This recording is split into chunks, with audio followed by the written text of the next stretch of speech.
আসছে। সুপ্রিয় ভাই এবং বোন, আবেগ দিয়ে কোনো কিছু করে যে সে মুসলমান এমনটি না। আবেগ দিয়ে কোনো কিছু করাকে ইসলাম বলে না। আমি আগেই বলছি যে আমার বক্তব্যকে কেন্দ্র করে যেহেতু আপনাদের প্রশ্ন করার সুবিধা থাকছে, সুযোগ থাকছে, এজন্য অবশ্যই আপনারা প্রশ্ন করবেন, এর স্বাধীনতা আপনাদের দিলাম। তবে আপনাদের বলবো, এখনো মিডিলে যে ফাঁকা জায়গা রেখেছেন এই ফাঁকা জায়গা রাখবেন না, একটু এগিয়ে চলে আসুন, আমি বক্তব্য শুরু করব। জি ভাই, যারা দাঁড়িয়ে আছেন একটু চলে আসুন এগিয়ে। আবার যাচ্ছেন না আপনাদের কাছে? আবার যদি যাই তাহলে উঠছেন না কেন? যে লিল্লাহি তাকবীর, আল্লাহু আকবারের সাথে এগিয়ে আসুন ভাই। গেট ছেড়ে দেন, গেট থেকে লোক প্রবেশ করতে পারবে, তাহলে আপনারা এগিয়ে চলে আসুন। কি আপনাদের কাছে আবার যাচ্ছেন না? এই ভাইরা দাঁড়িয়ে যারা আছেন, বাসে উঠে যদি সিট যদি না পায় দৌড়াদৌড়ি হুড়োহুড়ি, বৃদ্ধ বৃদ্ধা থাকলেও কারো যদি মাথার সমস্যাও থাকে, ন্যাংরা কানা খোড়া, তাদেরকেও বসতে আমরা দিই না, আগে সিটটা নেব। সিটকে কেন্দ্র করে কত মারামারি হয়ে যায়। আর আপনাদের জন্য সুব্যবস্থা করা হয়েছে, বসার ব্যবস্থা আছে, আর তারপরে দাঁড়িয়ে থাকবেন কেন? জায়গা থাকবে না তখন দাঁড়াবেন। যে সুপ্রিয় ভাই পিছনে এখনো যারা দাঁড়িয়ে আছেন, গেটে জাম লাগাবেন না, গেটে মানুষকে আসতে দিন এবং আপনারা শান্ত সুষ্ঠুভাবে বসে পড়ুন। আমার বক্তব্য প্রথমত শুনুন, তারপর বক্তব্যকে কেন্দ্র করে আপনারা প্রশ্ন করবেন, এই স্বাধীনতা আপনাদের প্রথমেই আমি দিয়ে দিলাম।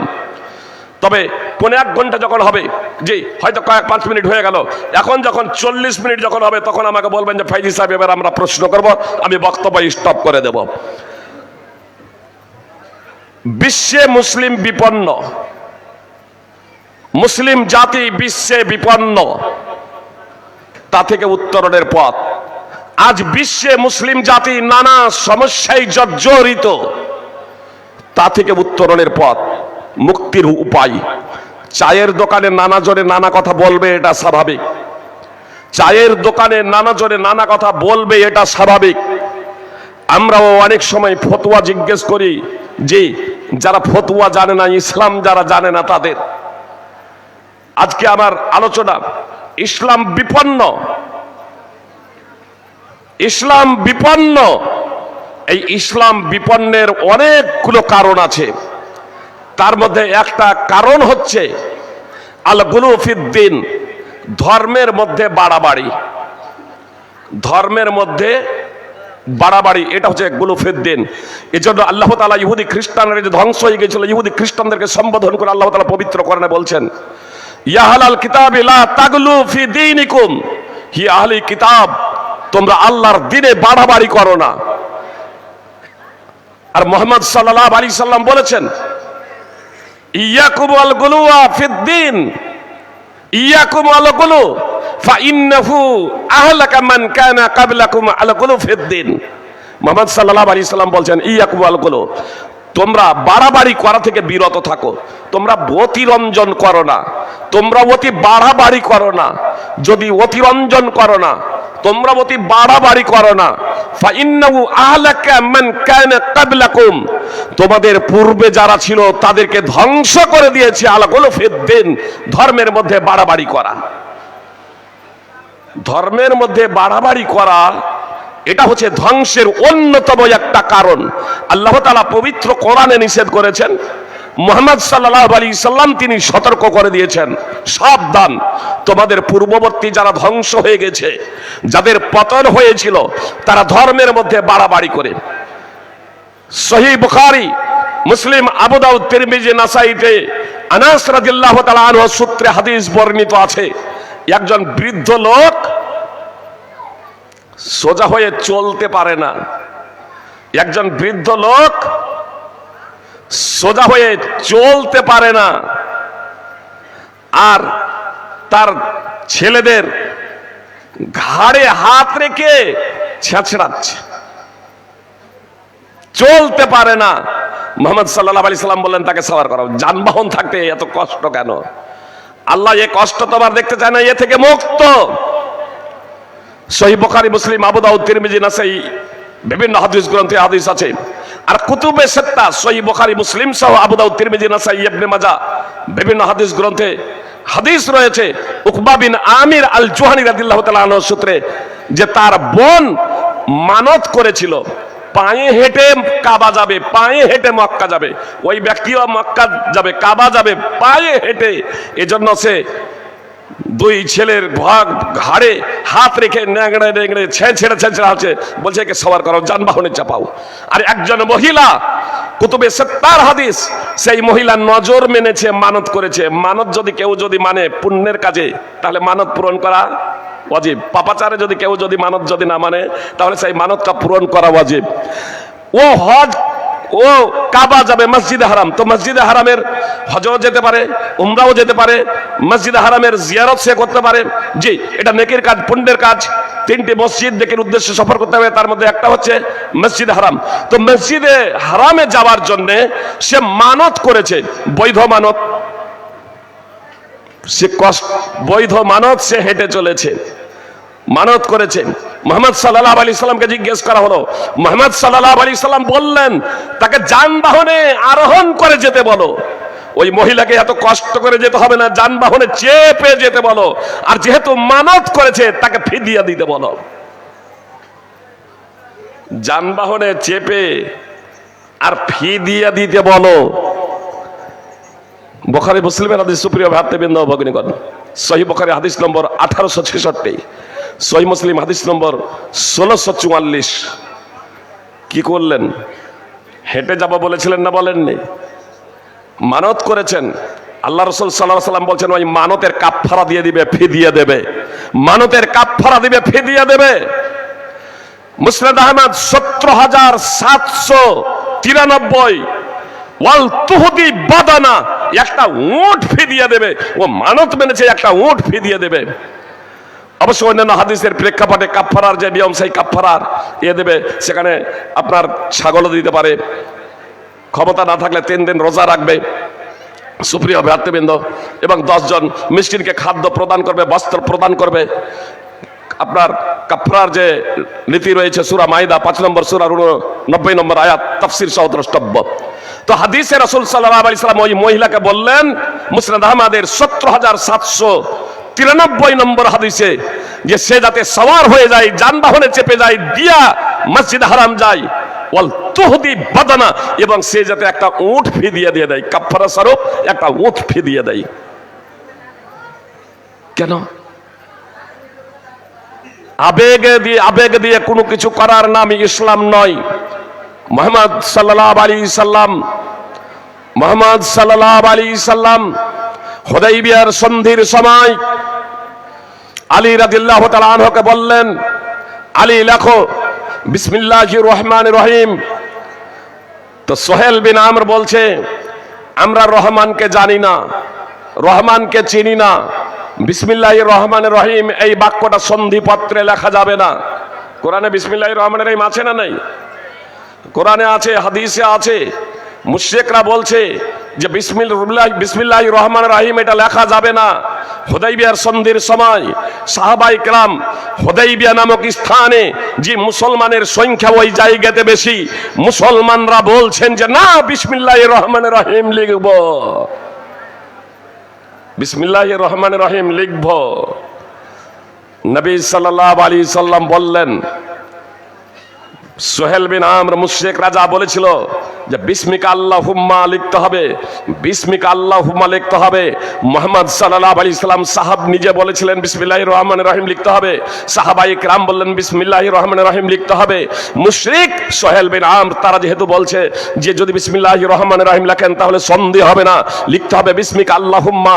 মুহাম্মদ সাল্লাল্লাহু আলাইহি সাল্লাম বাড়াবাড়ি করলেন না, শান্তি শৃঙ্খলা বজায় রাখার লক্ষ্য এবং উদ্দেশ্যে নির্দেশ দিলেন আলী রাদিয়াল্লাহু তাআলা আনহুকে, তুমি লেখো বিসমিকা আল্লাহুম্মা।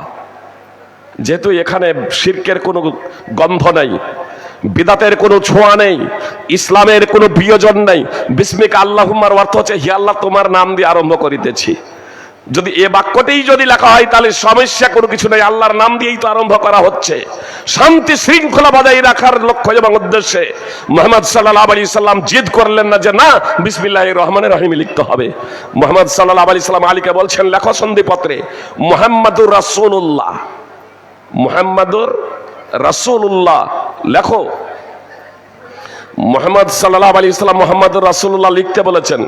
আলী রাদিয়াল্লাহু তাআলা আনহু লিখে ফেলেছেন, যে সহিহ বুখারী এবং মুসলিমের হাদিস, মুসনাদ আহমদের হাদিস রয়েছে, আলী রাদিয়াল্লাহু তাআলা আনহু লিখে ফেলেছেন। আর এবার ফের সোহেল বিন আমর সহ মুশরিকরা প্রতিবাদ করে বসলো, আপনাকে যদি আমরা রাসূলুল্লাহ হিসেবে মেনে নেব, আল্লাহর রাসূল হিসেবে যদি আমরা স্বীকৃতি প্রদান করব, তাহলে প্রতিবাদ করব কেন? তাহলে আপনার সাথে ঝামেলা করব কেন? আপনার সাথে আপনার বিরুদ্ধাচরণ করব কেন? আপনাকে তো আমরা আল্লাহর রাসূল মানি না।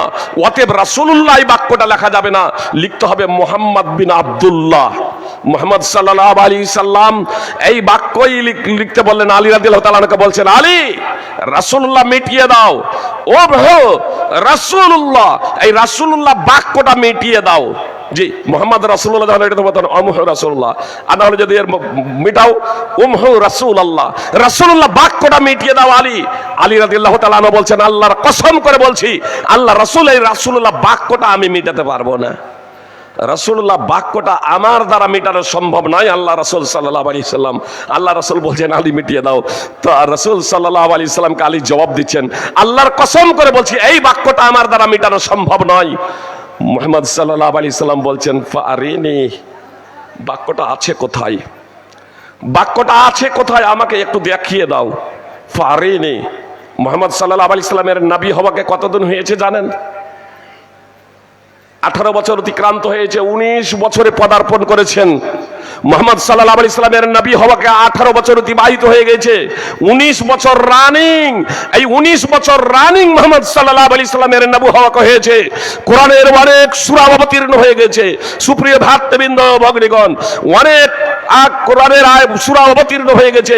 এখন পর্যন্ত মুহাম্মদ সাল্লাল্লাহু আলাইহি সাল্লাম অক্ষর জ্ঞান তার ছিল না, তার বর্ণ জ্ঞান ছিল না। তার কারণ তিনি পাঠশালায় পড়েননি, তিনি বিদ্যালয়ে পড়েননি, কারো কাছে তিনি লেখাপড়া করেননি, কোনো মানুষ তার গুরু ছিল না, তার শিক্ষক ছিলেন না।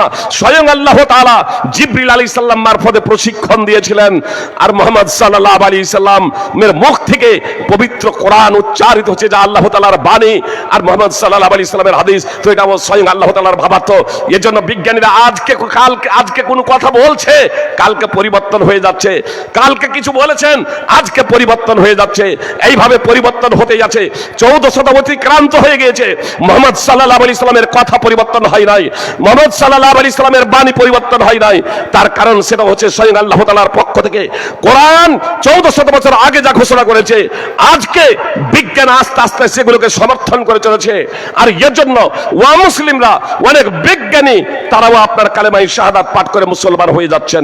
সূরা হিজরের 26 নম্বর আয়াত অধ্যয়ন করে আরবি ভাষা শিখে জাপানের আকুদি কামাল, আতসি কামাল আকুদা, জাপানের বিজ্ঞানী আতসি কামাল আকুদা আরবি ভাষা শিখে নিজে কোরআন অধ্যয়ন করে আপনারা মুসলমান হয়ে যাচ্ছেন। সুপ্রিয় ভাতৃবৃন্দ ও ভগ্নীগণ, আপনার গত রমজানের আগে মার্কিন বিজ্ঞানী, হার্ভার্ড বিশ্ববিদ্যালয়ের অধ্যাপক, স্টেম সেল ওষুধের উদ্ভাবক হেনরি ক্লাসেন, আপনারা লিখবেন হেনরি ক্লাসেন, মার্কিন বিজ্ঞানী হেনরি ক্লাসেন কে, আপনাকে গুগল জানিয়ে দেবে। আপনার গত রমজানের আগে কালেমায়ে শাহাদাত পাঠ করে মুসলমান হয়ে গেলেন। আর আজকে আমরা মুসলমানরা বুঝতে ব্যর্থ হয়েছি। সুপ্রিয় ভ্রাতৃবৃন্দ ও ভগ্নীগণ, আমরা নিজেদের মুসলমান বলে পরিচয় দিতে লজ্জাবোধ করি। আসুন বিষয়টাকে বোঝার প্রচেষ্টা করি। মুহাম্মদ সাল্লাল্লাহু আলাইহি সাল্লাম তিনি লিখতে তিনি পড়তে জানেন না।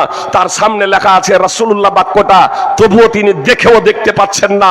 তার কারণ তার বর্ণ জ্ঞান নেই, তার বর্ণ জ্ঞান নেই, তার অক্ষর জ্ঞান নেই।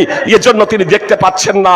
মুহাম্মদ সাল্লাল্লাহু আলাইহি সাল্লামকে বলছেন ফারিনি। মুহাম্মদ সাল্লাল্লাহু আলাইহি সাল্লাম আলী রাদিয়াল্লাহু তাআলা আনহুকে বলছেন ফারিনি, আলী রাসূলুল্লাহ বাক্যটা কোথায় আছে আমাকে একটু দেখিয়ে দাও। আলী যখন বললেন, আল্লাহর কসম করে বলছি এই বাক্যটা আমার দ্বারা মেটানো সম্ভব নয়। তো মুহাম্মদ সাল্লাল্লাহু আলাইহি সাল্লাম বলছেন, সহিহ বুখারী হাদিস, সহিহ বুখারী হাদিস নম্বর 3181, মুহাম্মদ সাল্লাল্লাহু আলাইহি সাল্লাম বলছেন ফারিনি, বাক্যটা আমাকে দেখিয়ে দাও।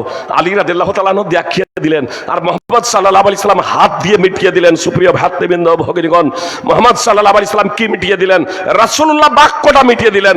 মুহাম্মদ সাল্লাল্লাহু আলাইহি সাল্লাম বললেন, ওয়াল্লাহি আনা মুহাম্মদ বিন আব্দুল্লাহ, ওয়াল্লাহি আনা রাসূলুল্লাহ, আল্লাহর কসম করে বলছি আমি আব্দুল্লাহর পুত্র মুহাম্মদ, আল্লাহর কসম করে বলছি আমি রাসূলুল্লাহ।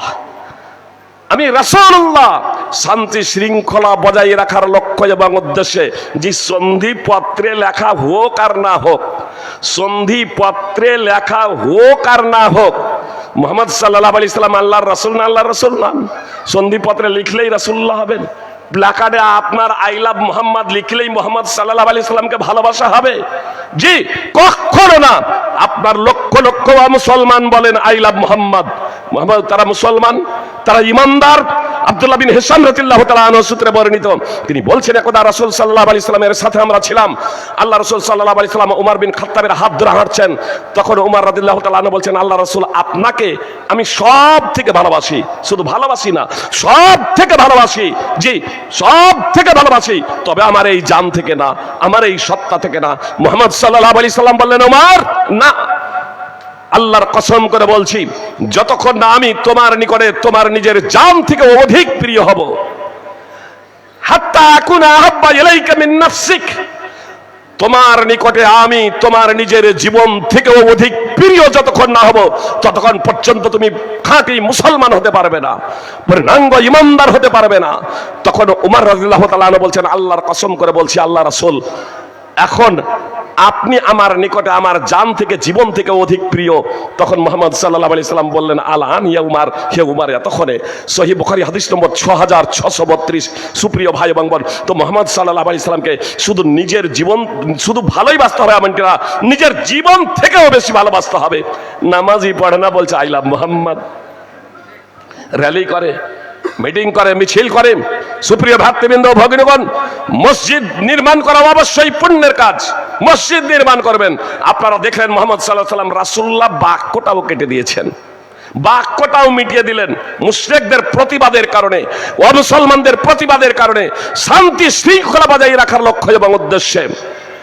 বাবরি মসজিদের জায়গায় যখন রাম মন্দির বানানোর কথা যখন ঘোষণা যখন দেওয়া হয়, আমরা অনিচ্ছা সত্ত্বেও সেই বিষয়টাকে মেনে নিয়েছি না মেনে নেইনি? বৃহত্তর স্বার্থে আমরা মেনে নিয়েছি, যে আমরা প্রতিবাদ করিনি, আমরা সুপ্রিম কোর্টে আর মামলা করিনি, আমরা হাইকোর্টে আর মামলা করিনি। মামলা করলাম না কেন? আমরা প্রতিবাদ করলাম না কেন? সুপ্রিয় ভাই এবং বোন, ওলামায়ে কেরাম বুঝেছেন শান্তি শৃঙ্খলা, যে একটা মসজিদকে নিয়ে যদি সার্বিকভাবে যুগ যুগ ধরে যদি রাজনীতি চলে, মানুষ যদি খুনোখুনি হয়, রক্তপাত হয়, তাহলে এ প্রয়োজন নেই। অবশ্যই ইসলামকে বিসর্জন দিতে হবে এমনটি না, ইসলামকে রক্ষার জন্য আমাকে আপনাকে সার্বিকভাবে আপনার শেষ রক্ত বিন্দু পর্যন্ত সংগ্রাম করে যাবে। মসজিদের প্রয়োজন আছে, হাজারো মসজিদ নির্মাণ করুন, কোনো সমস্যা নাই, কিন্তু বাবরি মসজিদ নাম দেওয়ার কি প্রয়োজন আপনার? তো আবেগ নিয়ে ছিনিম খেলা ছাড়া কোনো কিছু নয়। জি, কথা খুব মনোযোগ দিয়ে শুনবেন। মুমতাজুল ইরফানি কথা বলার পরে ক্ষমা চেয়েছে বলে এটা ভাববেন না ফাইজি সাহেবকেও ক্ষমা চাইতে হবে, জি না। হ্যাঁ, আমি যে কথাগুলো বলছি কোরআন এবং সুন্নাহর ভিত্তিতে যদি সেটা ভুল যদি হয়ে যায়, তাহলে ভুল প্রমাণ করবেন। আমি সার্বিকভাবে সারেন্ডার হতে প্রস্তুত, কিন্তু আমি যে কথা বলছি তা যদি কোরআন এবং সুন্নাহর যদি অনুকূল হয়, সারা শুধু একজন কেন, সারা পৃথিবীর মানুষ যদি একদিকে হয়ে যায়, তাহলে আমি আত্মসমর্পণ করতে প্রস্তুত না। তার কারণ আমি জানি মানুষের মৃত্যু নির্ধারিত সময় হবে, 1 সেকেন্ড আগেও না আর 1 সেকেন্ড পরেও না। সারা পৃথিবীর মানুষ যদি একটা দানা আমাকে বেশি খাওয়াবো মনে করে, এটা সম্ভব না।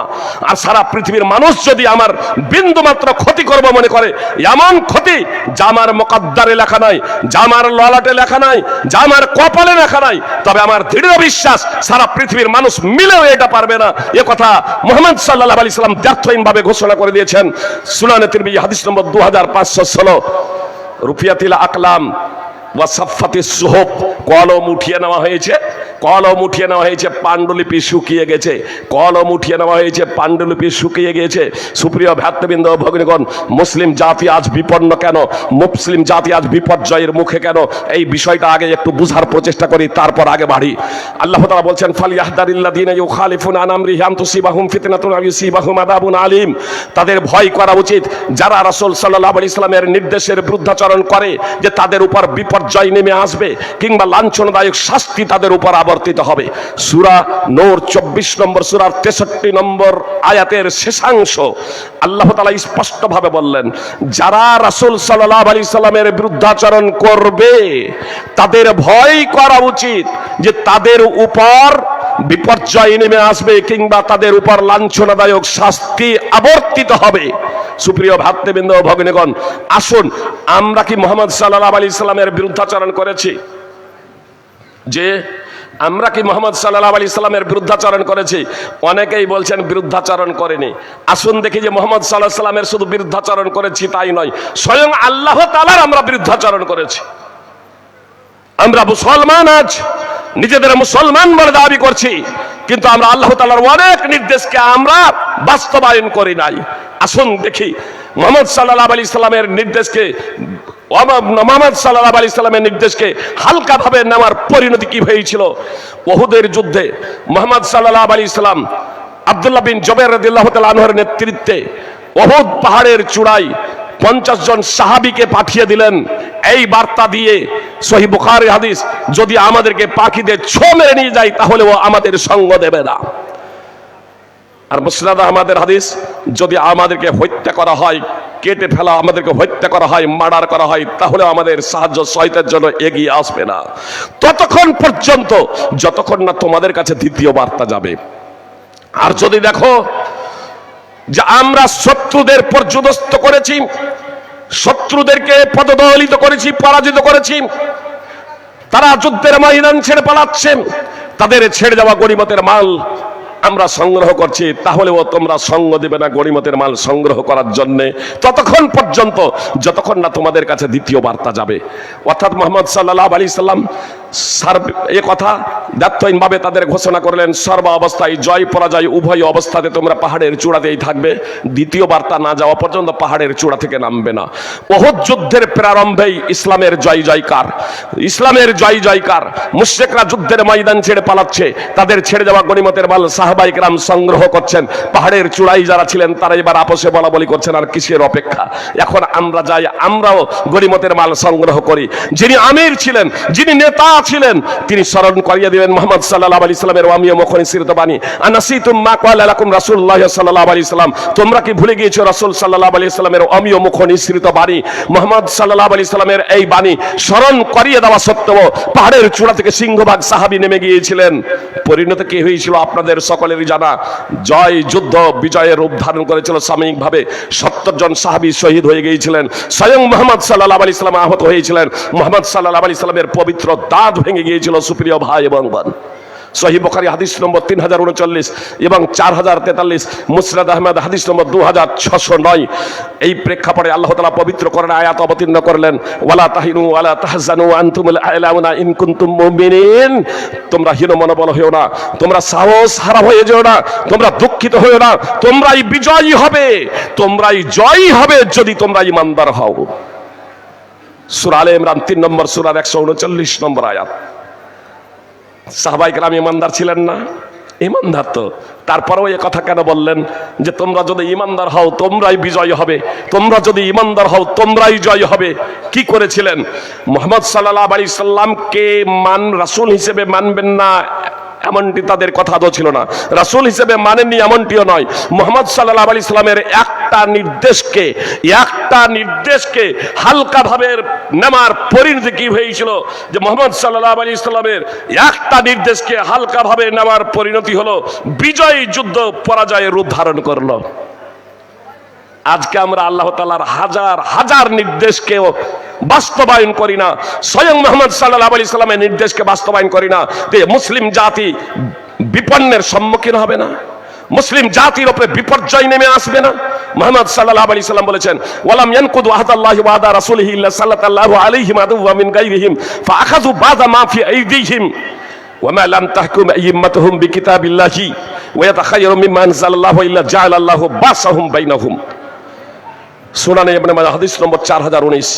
রাসূল সাল্লাল্লাহু আলাইহি সাল্লাম বলেছেন, যখন জাতি আল্লাহ এবং তার রাসূল সাল্লাল্লাহু আলাইহি সাল্লামের চুক্তি লঙ্ঘন করবে তখন আল্লাহ তাআলা বিজাতিদের, বিধর্মীদের তাদের উপরে শাসক বানিয়ে দেবেন। মুসলমান ভারত শাসন করেছে না করেনি? 700 বছর, 700 বছর মুসলমান ভারত শাসন করলো। তারপরে এখন মুসলমানরা নিজেদের অস্তিত্ব নিয়ে সংকটে ভোগে কেন? বিষয়টা বুঝতে পারছেন না। আল্লাহ রাসূল সাল্লাল্লাহু আলাইহি সাল্লাম বলছেন, যখন জাতি আল্লাহ এবং তার রাসূল সাল্লাল্লাহু আলাইহি সাল্লামের চুক্তি লঙ্ঘন করবে। আমরা কি চুক্তি লঙ্ঘন করেছি? আমাদের কি চুক্তি ছিল? আমরা পড়েছি কালেমায়ে শাহাদাত, আশহাদু আল্লা ইলাহা ইল্লাল্লাহ ওয়া আশহাদু আন্না মুহাম্মাদান আবদুহু ওয়া রাসূলুহু। এর তাৎপর্য হচ্ছে যে আমি সাক্ষ্য দিচ্ছি আল্লাহ ছাড়া সত্য কোনো উপাস্য নেই, অর্থাৎ একমাত্র আমরা আল্লাহরই উপাসনা করব, আল্লাহরই দাসত্ব করব, একমাত্র আল্লাহরই ইবাদত করব। আমরা কয়জন মুসলমান আজকে এটা করছি? যে ইবাদতের মধ্যে অন্যতম ইবাদত হচ্ছে সালাত প্রতিষ্ঠা করা, নামাজ আদায় করা। শতকরা 5 জন মুসলমান হয়তো নামাজ পড়ি, বাকিগুলো শিরক এবং কুফরে জর্জরিত। তো এদের উপরে বিপর্যয় নেমে আসবে না? তার কি আসবে? বলবেন এই ভালো মানুষগুলোর কুফরে কেন নেমে আসে? যখন আল্লাহ তাআলার বিপর্যয় নেমে আসে তো ভালো মানুষগুলোর উপরে আসে পরীক্ষা স্বরূপ। পরীক্ষা স্বরূপ এদের মর্যাদা বৃদ্ধির জন্য। দেখলেন না কিছু সাহাবা ভুল করলেন, তো মুহাম্মদ সাল্লাল্লাহু আলাইহি সাল্লামের দাঁত ভেঙে গেল। মুহাম্মদ সাল্লাল্লাহু আলাইহি সাল্লামের ভুল ছিল না। আখিরাতে মৃত্যুর উপরে যারা সৎ ঈমানদার আল্লাহ ভীরু, তাদের কোনো ভয় থাকবে না, তারা সদা সর্বদা বিজয়ী হবে, সুখ এবং শান্তি লাভ করবে, আল্লাহ তাআলার সন্তুষ্টি অর্জনের ধৈর্য হবে এবং জাহান্নামের আগুন থেকে তারা পরিত্রাণ পাবে, মুক্তি পাবে, জাহান্নামের শাস্তি থেকে তারা পরিত্রাণ পাবে। সুপ্রিয় ভ্রাতৃবৃন্দ ভগ্নীগণ, কিন্তু পার্থিব জগতে আপনার বিপদের সম্মুখীন হবে, এটাই স্বাভাবিক। সুপ্রিয় ভ্রাতৃবৃন্দ ভগ্নীগণ, আসলে আমরা অনেক সময় আবেগ দিয়ে কাজ করি, অনেকে ইসলাম সম্পর্কে যথাযথভাবে জ্ঞান রাখি না।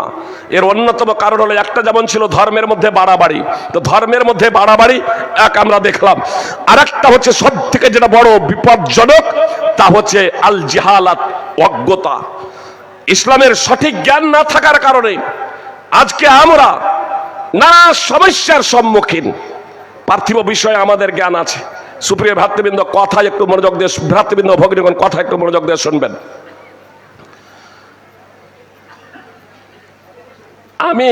আমার কোনো গুরু নেই, আমার কোনো শিক্ষক নেই। আমি ডাক্তারি লাইনে পড়াশোনা করেছি, কিন্তু কোনো শিক্ষক ছাড়াই, কোনো গুরু ছাড়াই। মাধ্যমিক পর্যন্ত পড়ার পরে যেহেতু বাংলা পড়তে শিখে নিয়েছি, ইংরেজি মোটামুটি জানি, আর ডাক্তারি বইগুলো, চিকিৎসার বইগুলো পড়াশোনা করে এখন চিকিৎসা করতে শুরু করে দিয়েছি। আর আমার ঘরে দরজায় ওপরে সাইনবোর্ড টাঙিয়ে দিয়েছি MBBS MD। প্রচার করছি আমি একজন সার্জন। যারা জানেন আমার কাছে কেউ সার্জারি করবেন, যে ও নিজেও জানে, আপনি যারা জানেন তারা তো করবে না, ও নিজেও জানে যে ও ডুপ্লিকেট এবং ধোঁকাবাজ, ওর দ্বারা এটা সম্ভব না। এজন্য যখন এই আপনার পশ্চিমবাংলায় যখন ধরপাকড় শুরু হয়েছিল না, আমিও কিছু দেখেছি, একজনকে দেখেছিলাম, ওর দেখছি তোর লেখা ছিল, আপনার অবশ্য বোর্ড একবারে পাকা করে না, দেওয়ালে লেখা ছিল, ওই ধরপাকড়ের সময় আপনার বউ মিটিয়ে দিয়েছে। আপনার অনেকগুলো আপনার ডুপ্লিকেট ধরা পড়েছিল। সুপ্রিয় ভ্রাতৃবৃন্দ ও ভগ্নীগণ, আপনার ডাক্তার যতই অভিজ্ঞ হোক না কেন, একজন কক ডাক্তারের কাছে আমরা সার্জারি করি না, একজন কসাইয়ের কাছে আমরা সার্জারি করি না, একজন ভালো সার্জনের কাছে, দক্ষ অভিজ্ঞ ডাক্তার যিনি MBBS MD এই ধরনের দক্ষ ডাক্তার সার্জনের কাছে আমরা সার্জারি করে থাকি। সুপ্রিয় ভ্রাতৃবৃন্দ ভগ্নীগণ, কিন্তু দুনিয়ার বিষয়ে, পার্থিব বিষয়ে, মনে করুন পবিত্র কোরআন এবং সুন্নাহকে আমরা আমাদের মাতৃভাষায় পড়লাম, মানে গুরু ছাড়া, গুরু ছাড়া কেউ যদি পড়ে, তাহলে এই গুরু ছাড়া পড়লে সে কি আলেম হবে? কখনো আলেম হবে না, ইয়ে হবে জাহেল, ইয়ে হবে জাহেল। মুহাম্মদ সাল্লাল্লাহু আলাইহি সাল্লাম বলেছেন, ইন্নামাল ইলমু বিত্তাআল্লুম, সিলসিলা সাহিহা হাদিস নম্বর 342। জ্ঞান অর্জন হবে অধ্যয়নের দ্বারা, গুরুর কাছে, শিক্ষকের কাছে শিখতে হবে। এই যে মাদ্রাসা, আলহামদুলিল্লাহ, আমরা আপনাদের এই সোলেডাঙ্গারি, আমি কিন্তু ছাত্র, এখনো ছাত্র, শেষ হয়ে গেছি এমনটি না, মানে সোলেডাঙ্গা থেকে এখন আমি চলে গিয়েছি এবং অন্যান্য মাদ্রাসা থেকেও আমি পড়া শেষ করেছি, কিন্তু ইসলামের এখনো আমি একজন ছাত্র। আর আমি দৃঢ় প্রতিজ্ঞাবদ্ধ, যতদিন বাঁচবো, যতদিন অধ্যয়ন করতে পারবো, ততদিনই আমি ছাত্র। সুপ্রিয় ভ্রাতৃবৃন্দ ভগ্নীগণ, তাহলে আগে আমি গুরুর কাছে পড়েছি, গুরুর কাছে। আজকেও যে ছেলেগুলোকে পাগড়ি প্রদান করা হলো, এরা গুরুর কাছে পড়েছে। অবশ্য যে ছেলেগুলো আপনার হাফেজ হয়েছে, তাদের কাছে আবার বিনীত অনুরোধ, এখন তোমরা জাহেল, যারা জেনারেল শিক্ষিত, যারা তো জাহেল, এই দৃষ্টিকোণ থেকে কোরআন এবং হাদিসের আলোকে এই বলবেন না ফের মূর্খ বলছে, এটা বলবেন না, মানে আলেমের বিপরীতে আমি কথাটা বলছি। আলেম হলো নবী এবং রাসূলদের উত্তরাধিকারী, আলেম হলো নবী এবং রাসূলদের উত্তরাধিকারী। আর এটা শিখতে হয়, এটা জানতে হয়। মুহাম্মদ সাল্লাল্লাহু আলাইহি সাল্লাম নিজেও জানতেন না 40 বছর বয়স হয়ে গেছে, ঈমান কি জানতেন না, গ্রন্থ কি জানতেন না। আল্লাহ তাআলা ওহী মারফতে জানিয়েছেন। আল্লাহ নিজেই বলছেন, মা কুনতা তাদরি মাল কিতাব ওয়ালাল ঈমান। মুহাম্মদ সাল্লাল্লাহু আলাইহি সাল্লাম তুমি ঈমান কি এবং কিতাব কি জানতে না। সূরাতুশ শূরা 42 নম্বর সূরার 52 নম্বর আয়াত। তো আমি আপনাদের বলছিলাম যে আপনার মুসলিমদের বিপর্যয়ের অন্যতম কারণ হলো শিক্ষা থেকে এদের পিছিয়ে থাকা। দিন দুনিয়া উভয় ক্ষেত্রে মুসলিম জাতি আজ শিক্ষা থেকে পিছিয়ে, দিন দুনিয়া উভয় ক্ষেত্রেই আমাদেরকে শিক্ষা করতে হবে, জ্ঞানার্জন করতে হবে।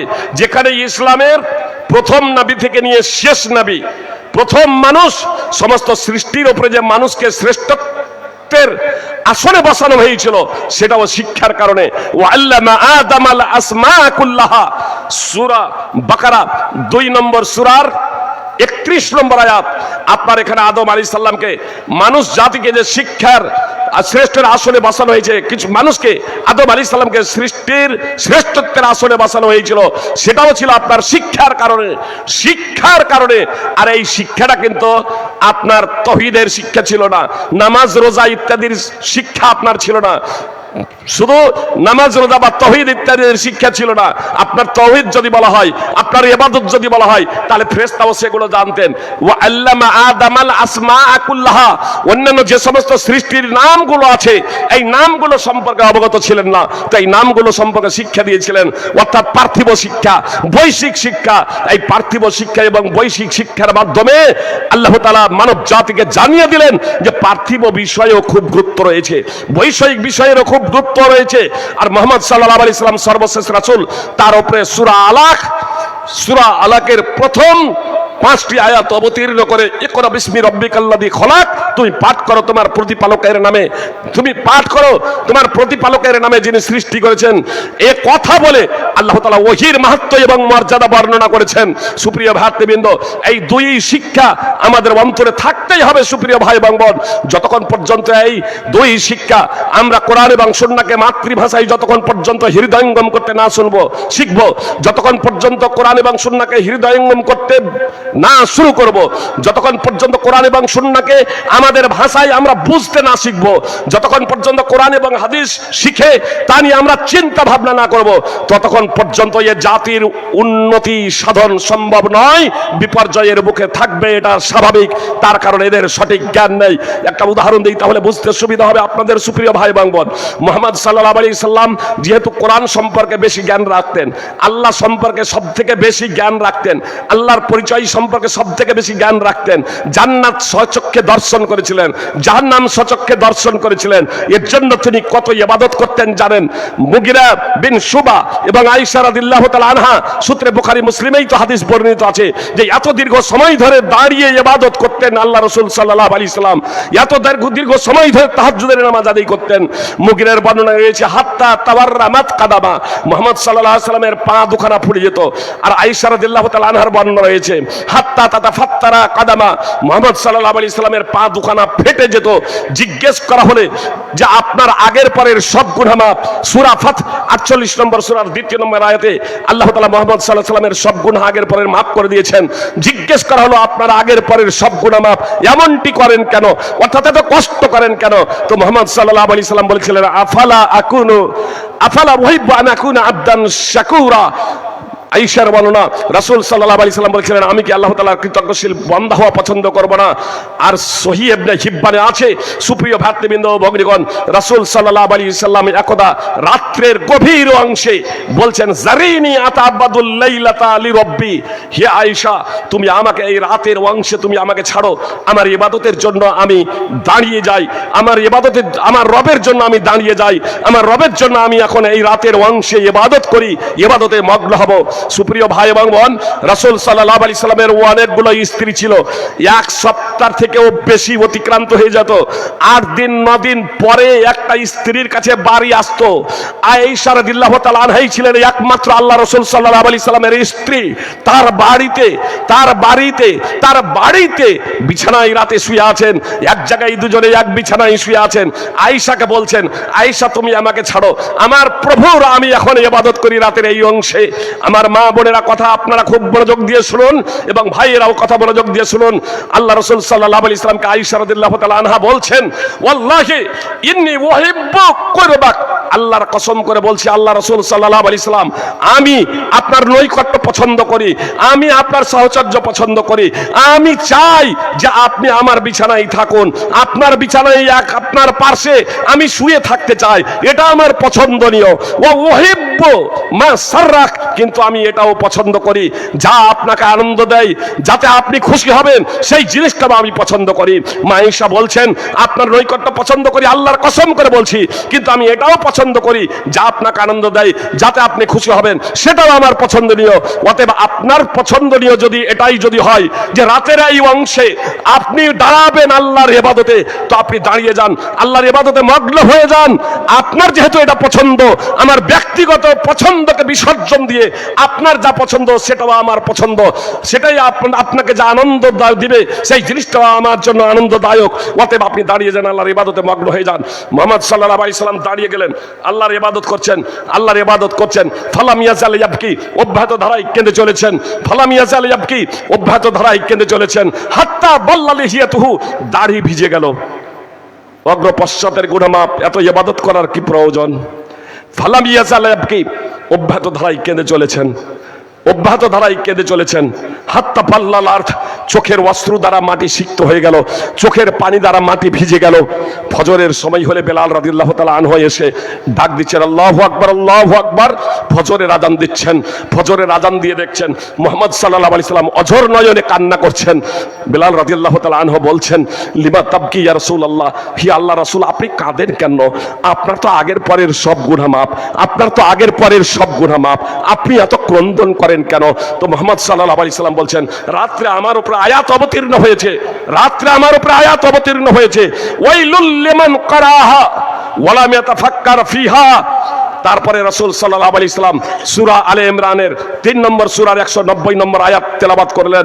রাসূল সাল্লাল্লাহু আলাইহি সাল্লাম বললেন, ওয়াইলুল লিমান ক্বারাহা ওয়া লাম ইয়াতাফাক্কার ফিহা, এটা যে পড়বে, কোরআনের আয়াত পড়বে আর তা নিয়ে চিন্তা ভাবনা করবে না, তা নিয়ে গবেষণা করবে না, তার জন্য ধ্বংস। সহিহ ইবনে হিব্বান হাদিস নম্বর 620।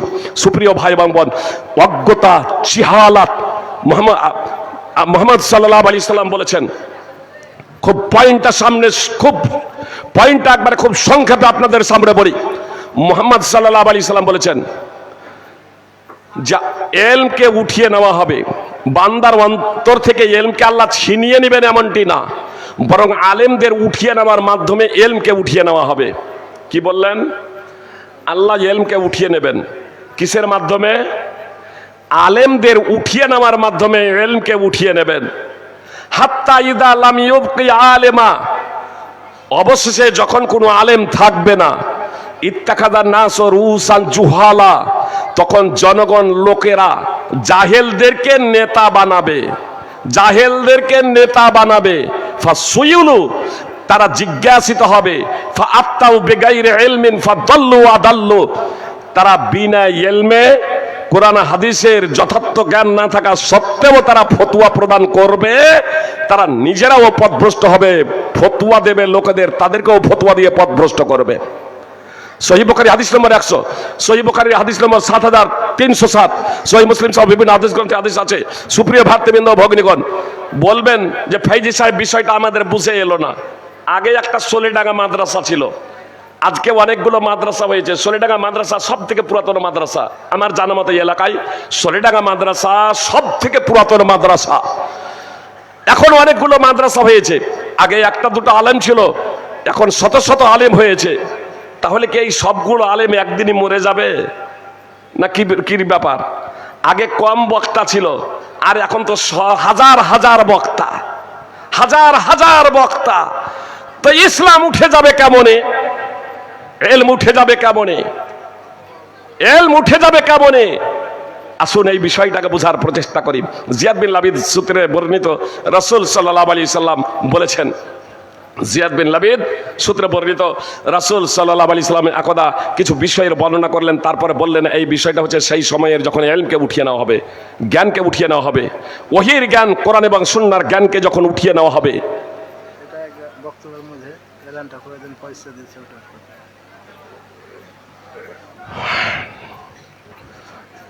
মাশাআল্লাহ। কিসমত শেখ সন্দীপুর উত্তরপাড়া থেকে 50,000 টাকা দান করেছেন।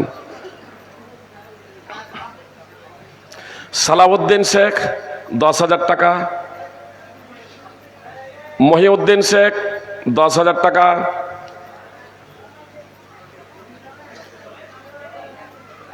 বহরমপুর থেকে, জি বহরমপুর হসপিটাল থেকে, জি মহিউদ্দিন শেখ 10,000 টাকা বহরমপুর হসপিটাল থেকে।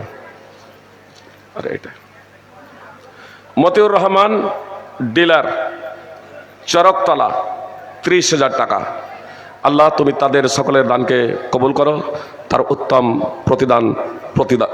প্রতিদান দান করো, আমিন।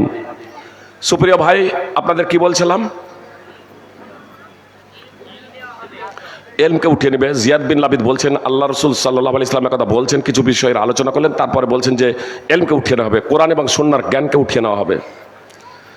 তো জিয়াদ বিন লাবিদ বলছেন আল্লাহ রসুল জ্ঞানকে কিভাবে উঠিয়ে নেওয়া হবে? আমরা কোরআন পড়ছি, আমরা আমাদের ছেলে মেয়েদেরকে কোরআন পড়াচ্ছি, তারা আবার তাদের ছেলে মেয়েদেরকে কোরআন পড়াবে, তা কিয়ামত পর্যন্ত চলতে থাকবে। মানে তিনি বলতে চাইলেন এখন সংখ্যা তো কম, আস্তে আস্তে কোরআনের পাঠকের সংখ্যা তো আরো বেশি হয়ে যাবে, তো এলম কিভাবে উঠে যাবে? বুঝতে পেরেছেন? তো এলম কিভাবে উঠে যাবে? তো মুহাম্মদ সাল্লাল্লাহু আলাইহি সাল্লাম বললেন, জিয়াদ তোমার মা তোমার জন্য বিলাপ করুক, তোমার মা তোমার জন্য ক্রন্দন করুক, আমি তো তোমাকে মদিনার একজন বুদ্ধিজীবী ভেবেছিলাম। আওয়ালাইসা হাযিহিল ইয়াহুদ ওয়ান নাসারা ইয়াকরাউনা আত-তাওরাত ওয়াল ইনজিল লা ইয়ামালুনা বিশাইইম মিম্মা ফীহিমা। এই ইহুদি এবং খ্রিস্টান তারা কি তাওরাত এবং ইনজিল পড়ে না? এই ইহুদি খ্রিস্টানও তো তাওরাত ইনজিল পড়ে, কিন্তু তাওরাত ইনজিলে যা আছে সেই অনুযায়ী তারা আমল করে না। সুনানে ইবনে মাজাহ হাদিস নম্বর 4048, মুসনাদ আহমদ ও হাদিস রয়েছে, হাদিস সহিহ।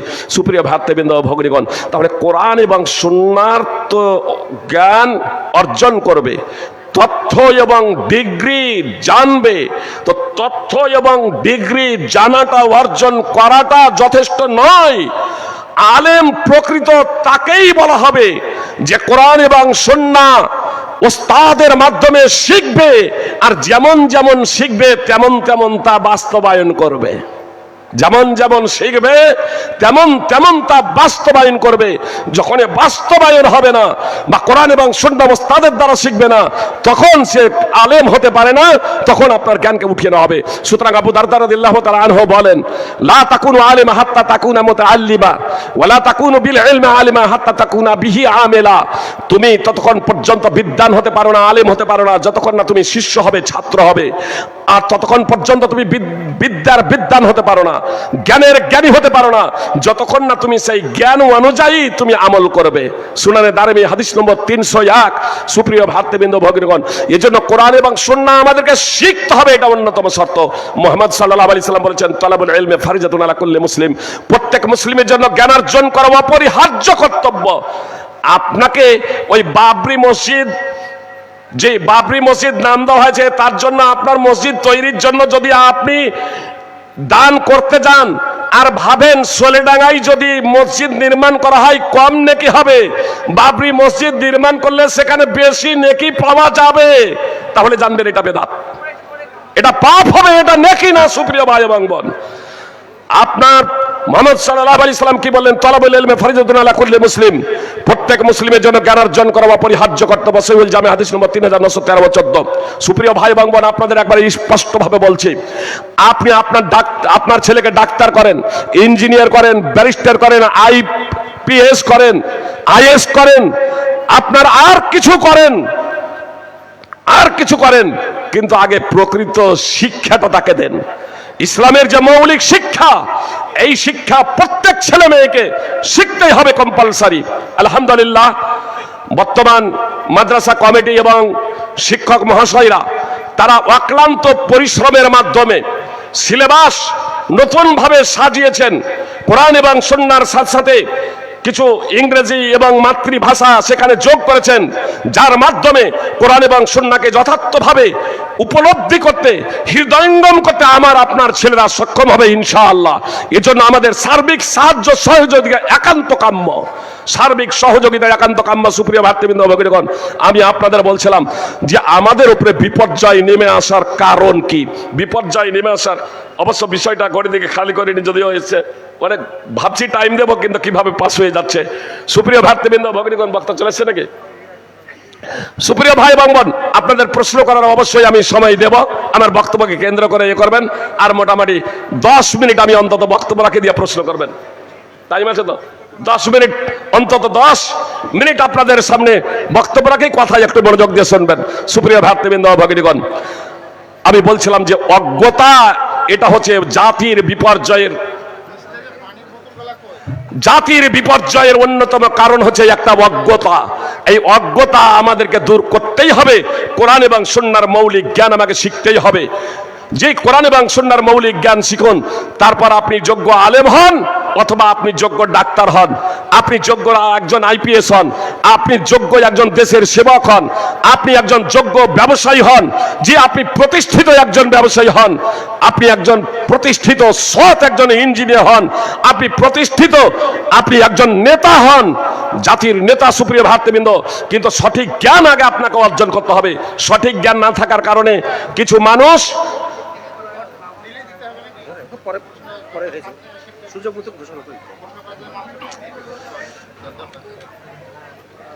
আগের যখন হলো অবশ্য শেখ পরে বলছিলেন, বলে দিই উমর ফারুক শেখ সলুয়াডাঙ্গা থেকে 10,000 টাকা এনে ইমানি ফজলত শেখ ইমানি মোল্লা হাফিজাহুল্লাহ, ইনি হচ্ছেন আমার একজন যোগ্যতম শিক্ষক। তার কাছেই আমি প্রাথমিক শিক্ষাটা অর্জন করেছি আলহামদুলিল্লাহ। আব্দুর রহমান শেখ চুমরি গাছা 15,000 টাকা। আল্লাহ তাআলা তাদের দানকে কবুল করুন।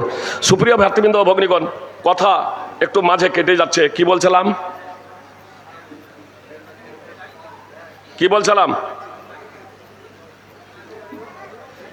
জ্ঞান, সঠিক জ্ঞান অর্জন করতে হবে। আমাদের সঠিক জ্ঞান না থাকার কারণে, সঠিক জ্ঞান, ইসলামের মৌলিক জ্ঞানটা না থাকার কারণে আমরা কিভাবে বিভ্রান্ত হয়ে যাই, একটা উদাহরণ দিয়ে আপনাদের বুঝতে সুবিধা হবে।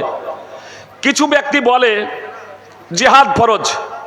আমাদের মাস্টার আবু ফাইসাল সালমান বলছিলেন যে কিছু ব্যক্তি আছে তারা গল্প করে আনোয়ার ফাইজি, আব্দুল্লাহ সালাফি এরা কোনো কিছুই না। আল্লাহ মানে শুধু আনোয়ার ফাইজি আর আব্দুল্লাহ সালাফি বলে নয়, আল্লামা নসরুদ্দিন আলবানী, শেখ ইবনে বাজ রাহিমাহুল্লাহ, শেখ ইবনে ওসাইমিন রাহিমাহুল্লাহ, আরবের বড় বড় সারা বিশ্বের শ্রেষ্ঠতম আলেমরা এদের কাছে কোনো কিছু না, এদের কাছে কোনো কিছু না। তার কারণ তাদের ধারণাটা দেখুন। বলছে আল্লাহ তাআলা বলেছেন, ইয়া আইয়ুহাল্লাযীনা আমানু কুতিবা আলাইকুমুস সিয়াম। কুতিবা শব্দ ব্যবহার করেছে। হে আল্লাহ বলছেন, হে ইমানদারেরা, তোমাদের উপরে রোজা ফরজ করা হয়েছে। তখন মুসলমানেরা রোজা রাখে। কুতিবা শব্দ মানে ফরজ করা হয়েছে। তো আল্লাহ তাআলা বলেছেন কুতিবা আলাইকুমুল কিতাল, তোমাদের উপরে কেতাল, জিহাদ, হত্যাকে ফরজ করা হয়েছে, সশস্ত্র সংঘর্ষকে ফরজ করা হয়েছে। তারাই অনুবাদ করে কেতালকে, যুদ্ধকে ফরজ করা হয়েছে। বলছে দেখেন, ফাইজি সাহেব, আব্দুল্লাহ সালাফি, আল্লামা নসরুদ্দিন আলবানী, ইবনে ওসাইমিন, এরা আমাদের ভারতবর্ষে বলছে যে জিহাদ করতে হবে না, সশস্ত্র জিহাদ করতে হবে না। বাংলাদেশের সরকারের বিরুদ্ধে সশস্ত্র জিহাদ করতে হবে না। জি, আরবের সরকারের বিরুদ্ধে সশস্ত্র জিহাদ করতে হবে না। এরা সশস্ত্র জিহাদের বিপক্ষে। বলছে জিহাদটাও তো ফরজ, এখানেও কুতিবা ওখানেও কুতিবা শব্দ। ইয়ার যেহেতু বিদ্যার দৌড় ওই ডিকশনারি পর্যন্ত, বুঝতে পেরেছেন? এর বিদ্যার দৌড়, কথাই আছে অল্প বিদ্যা ভয়ঙ্কর।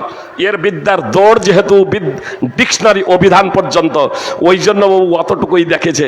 সুপ্রিয় ভাই এবং বোন, আপনাদের বলি, আজকে আপনারা রোজা ছিলেন, ফরজ রোজা আজকে ছিলেন? আপনারা আজকে ফরজ রোজা ছিলেন না। কেন ছিলেন? আল্লাহ যে রোজাকে ফরজ করা হয়েছে, বলবেন তার একটা প্রেক্ষাপট আছে, তার একটা ব্যাকগ্রাউন্ড আছে। অবশ্যই রোজা ফরজ, অবশ্যই জিহাদ ফরজ, যুদ্ধ ফরজ, তার কোনো ব্যাকগ্রাউন্ড নেই। তার কোনো প্রেক্ষাপট নেই। এ অজ্ঞ এবং জাহেলরা জানে না, জনগণকে বিভ্রান্ত করে অজ্ঞতার কারণে। এক কিংবা তারা হচ্ছে নিরেট মূর্খ, তারা হচ্ছে নিরেট মূর্খ, ধোঁকাবাজ, প্রতারক। শুধু নিরেট মূর্খই নয়, প্রতারক। অর্থ উপার্জন হচ্ছে তাদের মূল লক্ষ্য এবং উদ্দেশ্য।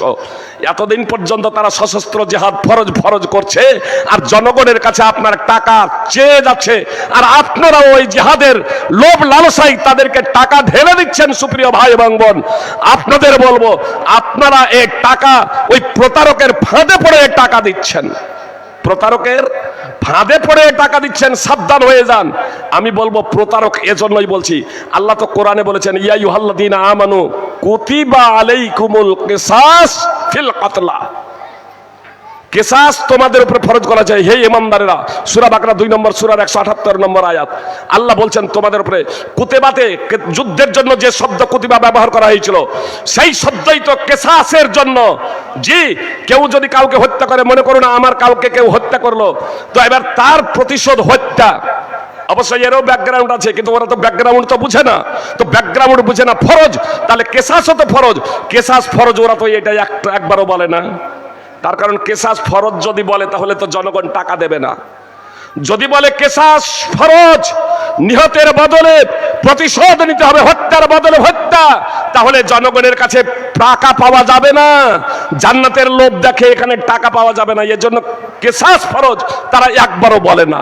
কিন্তু জিহাদ ফরজ, আর কিছু অল্প শিক্ষিত ব্যক্তিরা তারা জান্নাতের লোভ এবং লালসায় তারা সেখানে অর্থ ঢেলে দেয়। আমি আপনাদের বলছিলাম, আপনি মসজিদ নির্মাণ করবেন, সুপ্রিয় ভাই এবং বোন, তা আগে জায়গা নির্বাচন করতে হবে না? জায়গা ওয়াকফ করতে হবে না? গিয়ে জিজ্ঞেস করবেন যে আপনি ট্রাস্টের নামে তো 9 কাঠা জায়গা রেজিস্ট্রি করেছেন, মসজিদের জন্য জায়গা কিনেছেন, তাহলে মসজিদের জন্য এখন পর্যন্ত জায়গা কিনে নেয়। ইদানিং আমার বলছে যে ফেক, মিথ্যা নাকি বলতে পারবো না, ফেসবুকে আনন্দবাজারে দেখছিলাম, বলছে আপনি আসলে আল্লাহর মসজিদ নির্মাণ করার জন্য এটা করেছেন, আল্লাহর সন্তুষ্টির জন্য মসজিদ নির্মাণ এরকম করছেন। মসজিদ নির্মাণ আসল উদ্দেশ্য না তৃণমূলের বিরুদ্ধাচরণের মূল উদ্দেশ্য? বোঝা তৃণমূলকে হারানো। কি লক্ষ্য উদ্দেশ্য? আমি তৃণমূল, আমি পার্টি করি না, জেনে রাখবেন, আমি কোনো পার্টি করি না। জি, তৃণমূল হোক, কংগ্রেস হোক, বিজেপি হোক, আরএসপি হোক, আমি সেই প্রেক্ষাপটে আমি যাচ্ছি না। আমি সাধারণভাবে বলছি, ধর্মকে নিয়ে আপনি রাজনীতি কেন? কেউ যদি বলেন ফাইজি সাহেব যখন মমতা ব্যানার্জি আপনার দীঘায় যখন মন্দির করলেন, সে তখন আপনি বললেন না ধর্মকে নিয়ে রাজনীতি কেন? কুকুরে যদি কামড়ায় আপনি কামড় দেবেন নাকি? কুকুরে যদি কামড় দেয় আপনি কামড় দেবেন? যে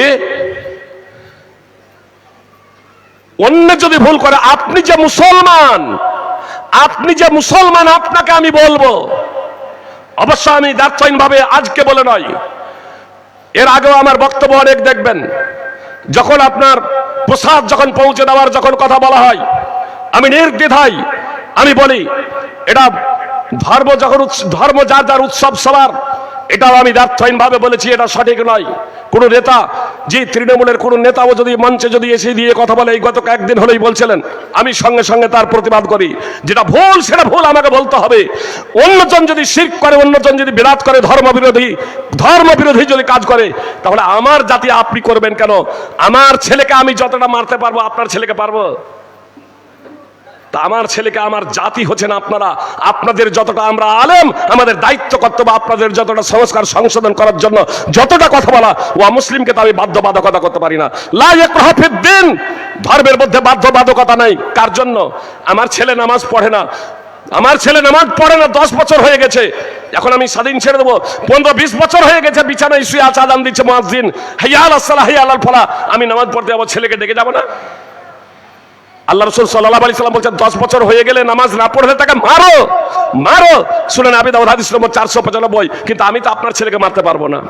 তাহলে আমার ছেলে মুসলমান, এদেরকে বাধ্য করা যাবে, কিন্তু অমুসলমান আপনার ছেলেও যদি হয়, আর যদি অমুসলমান হয়, তখন আপনি বাধ্য করতে পারবেন না। সুতরাং আনসার যাদের সন্তান আপনার ইহুদি হয়ে গিয়েছিল মুহাম্মদ সাল্লাল্লাহু আলাইহি সাল্লামের মদিনা যাওয়ার আগে, একটা পর্যায়ে ওই আনসারেরা বলেছিল, আমার ছেলেদেরকে, আমাদের সন্তান যারা ইহুদি হয়ে গেছে, তারা যেহেতু মুসলমান হয়ে গিয়েছিলেন, তারা বললেন আমরা আমাদের সন্তানদের মুসলমান বানিয়ে দেব।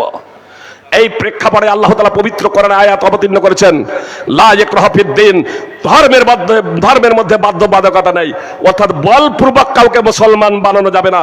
যেহেতু ওই আনসাররা খ্রিস্টান থাকা অবস্থায় তাদের ছেলেরা ইহুদি হয়েছিল আর তারা মুসলমান হয়েছে, কিন্তু তার ছেলেরা ইহুদি, ওই জন্য ইহুদিদেরকে বলপূর্বক মুসলমান বানানো যাবে না, অমুসলিমকে মুসলমান বানানো যাবে না।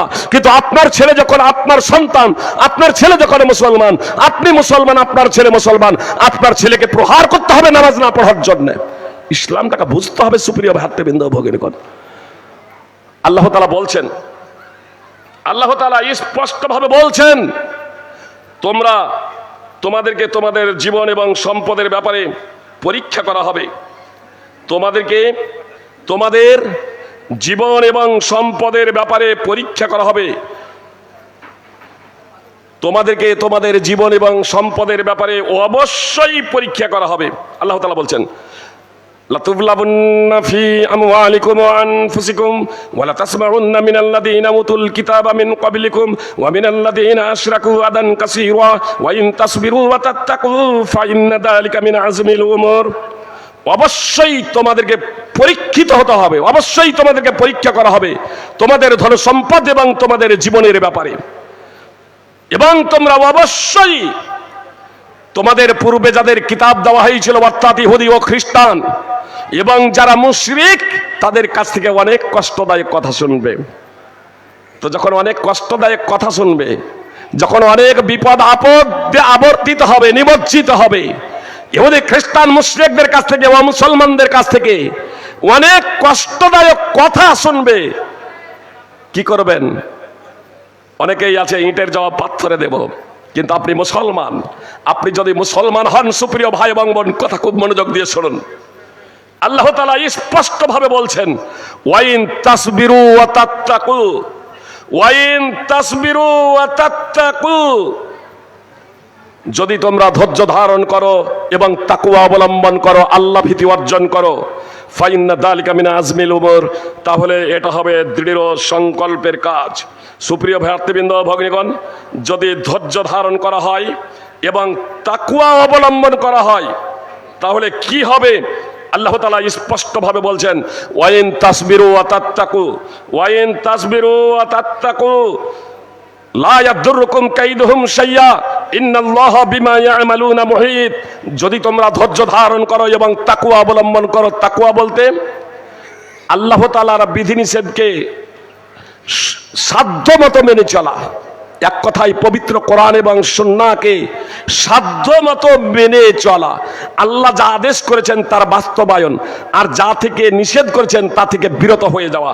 তো আল্লাহ বলছেন, তোমরা যদি ওই সময় যখন অনেক কষ্টদায়ক কথা শুনবে, যখন অনেক পরীক্ষার সম্মুখীন হয়ে যাবে, অনেক কষ্টদায়ক কথা শুনবে, তখন তোমরা যদি ধৈর্য ধারণ করো এবং আল্লাহ তাআলার ভয় ভীতি তোমাদের অন্তরে অর্জন করো, লা ইয়াদুররুকুম কাইদুহুম শাইয়া, তো ষড়যন্ত্রকারীদের ষড়যন্ত্র তোমাদের কোনো ক্ষতি করতে পারবে না, ষড়যন্ত্রকারীদের ষড়যন্ত্র তোমাদের কোনো ক্ষতি করতে পারবে না।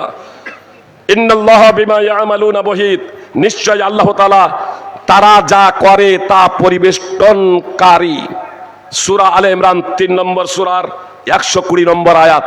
এর আগে যে আয়াতটি তেলাওয়াত করলাম, সেই আয়াতটি সূরা আলে ইমরানের 3 নম্বর সূরার 186 নম্বর আয়াত।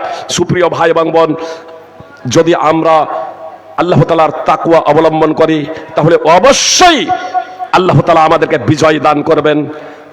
শত্রুদের শত্রুতা, বিরুদ্ধাচরণকারীদের বিরুদ্ধাচরণ, ষড়যন্ত্রকারীদের ষড়যন্ত্র আপনার কোনো ক্ষতি করতে পারবে না। এটা আমার কথা নয়, স্বয়ং মহান আল্লাহ তাআলা পবিত্র কোরআনে দায়িত্বহীনভাবে ঘোষণা করেছেন। জি, আপনি রাষ্ট্র ক্ষমতা চান, আপনি রাষ্ট্র ক্ষমতা চান, যোগ্যতা অর্জন করুন। মাথা গণনার ভিত্তিতে নয়, নবী রাসূল যেভাবে করেছেন, যোগ্যতা অর্জন করুন। আপনাকে ক্ষমতা দেওয়ার জন্য আল্লাহ তাআলা অঙ্গীকার করেছেন। সূরা নূর 24 নম্বর সূরার 55 নম্বর আয়াত, তাফসীর সহ দ্রষ্টব্য। সুপ্রিয় ভাই এবং বোন, আমরা যেদিন যোগ্যতা অর্জন করেছিলাম, কোরআন এবং সুন্নাহর পথে জীবন যাপন করেছিলাম, সেই দিন আমাদের দিকে কেউ উংলি উঠাতে পারেনি, উংলি উঠাতে পারেনি। আমরা একের পরে এক দেশ জয় করে চলে গিয়েছি, ইসলামের পতাকা উড়িয়েছি, ইসলামের পতাকা উড়িয়েছি। অন্যান্যরা তারাই আমাদেরকে আহ্বান জানিয়েছে, আমরা জুলম নির্যাতনের শিকার, আমাদেরকে ন্যায় এবং ইনসাফ দিন, আপনারা শাসন ক্ষমতা প্রতিষ্ঠা করুন। সুপ্রিয় ভাই এবং বোন, ইসলাম তরবারির দ্বারা প্রসার লাভ করে নাই। ইসলাম আদর্শ ব্যবহার, ইসলামের বাস্তবতা সত্যতার মাধ্যমে ইসলাম প্রসার লাভ করেছিল। আজকে মুসলমানরা আমরা পবিত্র কোরআন এবং সুন্নাহকে ছেড়ে দিয়েছি, আর পবিত্র কোরআন এবং সুন্নাহকে ছেড়ে দেওয়ার কারণে আজকে আমাদের এই করুণ অবস্থা। মুহাম্মদ সাল্লাল্লাহু আলাইহি সাল্লাম বলেছেন, যখন জাতি আল্লাহ এবং তার রাসূলের চুক্তি লঙ্ঘন করবে, তখন বিজাতি বেধর্মীদের তাদের উপরে শাসক বানিয়ে দিবেন। আজকে বেধর্মী আমাদের উপরে শাসক, তারা তাদের সহায় সম্পদ নিয়ে যাবে, মুসলমানদের কিছু সম্পদ তারা নিয়ে নেবে, ছিনিয়ে নেবে। সুপ্রিয় ভাই এবং বোন, অক্ষরে অক্ষরে মুহাম্মদ সাল্লাল্লাহু আলাইহি সাল্লামের 1400 বছর পূর্বের ভবিষ্যৎবাণী আজকে আপনি মিলিয়ে নিন যে কিভাবে আমাদের সম্পদকে ছিনিয়ে নেওয়ার পাইতারা চলছে। সুপ্রিয় ভাই এবং বোন, মুহাম্মদ সাল্লাল্লাহু আলাইহি সাল্লাম বললেন, ওয়ামা লাম তাহকুম আইম্মাতুহুম বিকিতাবিল্লাহি ওয়া ইয়াতাখায়্যারু মিম্মা আনজালাল্লাহু ইল্লা জাআলাল্লাহু বাসাহুম বাইনাহুম। আর যখন ইসলামী বিচারকগণ, আলেম ওলামা, ধর্মীয় পণ্ডিতগণ যখন আল্লাহর কিতাব অনুযায়ী ফাইসালা করবে না, আল্লাহ যা অবতীর্ণ করেছেন তা গ্রহণ করবে না, কোরআন এবং সুন্নাহ অনুযায়ী চলবে না, কোরআন সুন্নাহ অনুযায়ী চলার জন্য জনগণকে সার্বিকভাবে নির্দেশ দেবে না, তখন আল্লাহ তাআলা তাদের মধ্যে ঝগড়া বাঁধিয়ে দেবেন, আল্লাহ তাআলা তখন তাদের মধ্যে বিবাদ বাঁধিয়ে দেবেন। সুনানে ইবনে মাজাহ হাদিস নম্বর 4019। আজকে দেখছেন না কিভাবে ঝগড়া চলছে মুসলিম দেশে। বাংলাদেশে ক্ষমতায় কে আছে? মুসলমান। সংখ্যাগুরুকে মুসলমান ক্ষমতায় গেলেই শান্তিতে থাকবেন? কখনো না। বাংলাদেশ তার উদাহরণ। সুপ্রিয় ভাই এবং বোন, শান্তি যদি পেতে হয় তাহলে ইসলামকে শিখে তার বাস্তবায়ন আমাদের করতে হবে। কথা আগে বাড়াচ্ছি না, যেহেতু না হলে সময় পাবো না। আমার বক্তব্যকে কেন্দ্র করে প্রশ্ন করবেন। আরো অনেক কথা ছিল বলার, কিন্তু যেহেতু সময় এর দিকে লক্ষ্য রেখে আরো বড় বড় অনেক আলেম আছেন, তাদের বক্তব্য আপনারা শুনবেন। আপনারা প্রশ্ন করার আপনাদের স্বাধীনতা দিলেন, আপনারা প্রশ্ন করতে পারেন। আমার বক্তব্যকে কেন্দ্র করে আবারও বলছি, বুঝার প্রচেষ্টা করুন। আপাতত এই মুহূর্তে আমাকে জোহরের নামাজ 4 রাকাত না 3 রাকাত এই প্রশ্ন করবেন না। আমার বক্তব্যকে কেন্দ্র করে যদি আপনাদের প্রশ্ন থাকে তাহলে আপনারা প্রশ্ন করেন, অন্যথায় কোরআন এবং সুন্নাহ মনোযোগ দিয়ে শুনেন এবং কোরআন এবং সুন্নাহ বাস্তবায়নের সর্বাত্মক প্রচেষ্টা করেন। ইনশাআল্লাহ আমাদের উপরে শান্তি নেমে আসবে।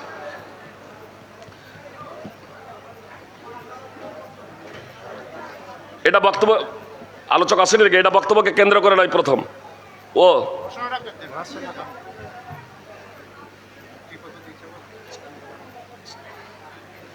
কি লিখেছেন?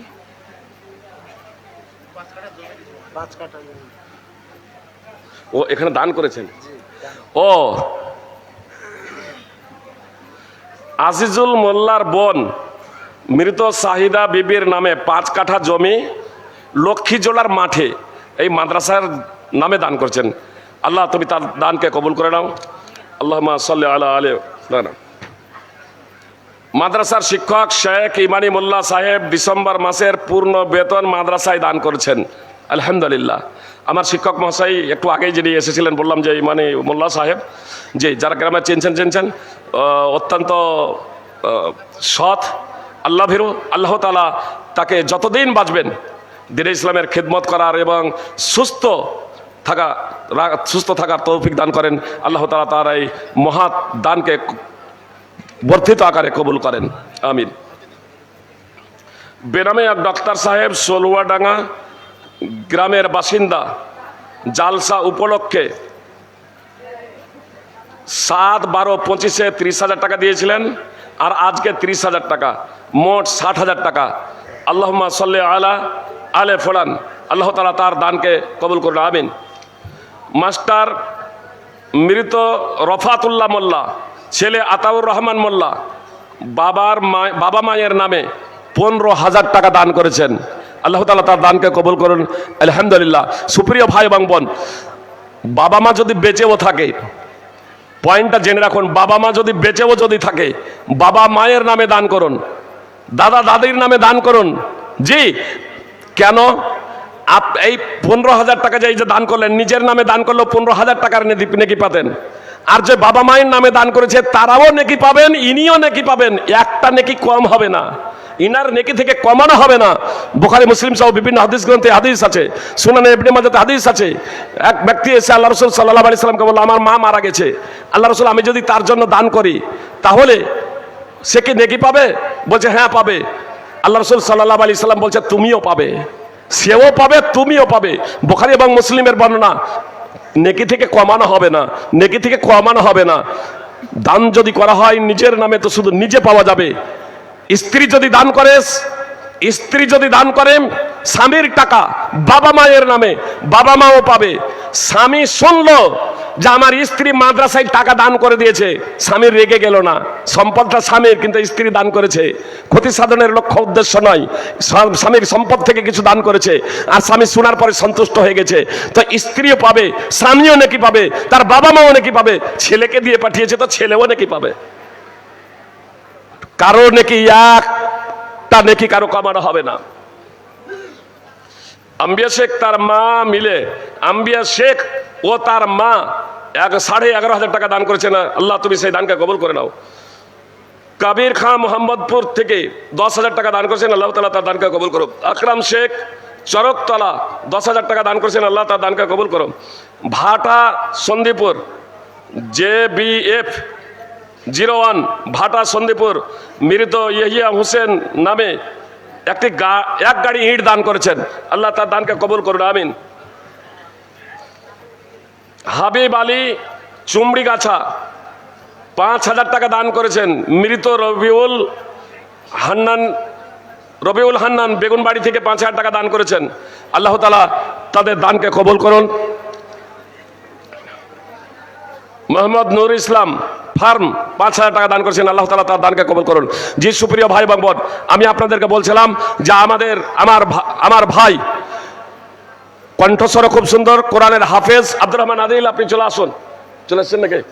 আব্দুর রহমান আদিল, আপনি দ্রুত চলে আসুন। আব্দুর রহমান আদিল, আরে বলবেন তবেই তো শেখ, এতক্ষণ ধরে এবার শেখ আসবেন। আপনাদের কাছে আমার বিনীত অনুরোধ, আপনারা তার মূল্যবান বক্তব্য শুনবেন। দেশে ফারেক হয়েছেন, দেশে আলেম হয়েছেন, হাফেজ হয়েছেন, মদিনা ইউনিভার্সিটি বিশ্বের অন্যতম ইসলামিক শিক্ষা প্রতিষ্ঠান, সেখান থেকে মাস্টার ডিগ্রি অর্জন করেছেন, আলহামদুলিল্লাহ। তার মূল্যবান বক্তব্য তার সুমধুর কণ্ঠে আপনারা শুনবেন, এই আবেদন আমি করছি। আপনারা কেউ যদি প্রশ্ন করেননি, আমি বক্তব্য এখানেই শেষ করে দিচ্ছি। সোলুয়াডাঙ্গা ড্রাইভার অ্যাসোসিয়েশন থেকে 45,000 টাকা দান করেছেন, বিশেষভাবে দুয়ার রাস্তাঘাটে বিপদ আপদ থেকে রক্ষার জন্য।